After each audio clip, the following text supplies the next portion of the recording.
Hi buddies, welcome back. It's Anne-Sophie and today I'm going to show you how you can turn off the haptic feedback on your Motorola Moto G73 5G. It can be really annoying if you don't like the vibration anytime you touch something.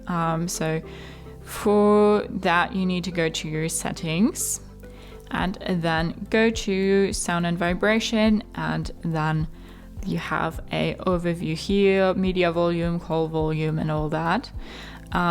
And now we can go to vibration and haptics, and you can just turn that off in general, or you can set it for different things. For calls, outgoing call vibration, ring vibration, or vibrate first then ring gradually, notifications and alarms, notification vibration and alarm vibration, and then you have the interactive haptics, so the touch feedback and the media vibration.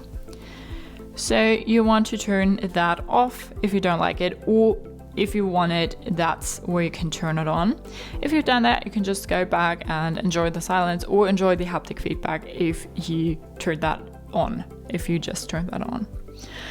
So that's how you can turn on and off the haptic feedback on your Motorola Moto G73 5G. Hope you liked it, hope it helped. If so, thumbs up, share and subscribe, and I hope to see you next time. Bye.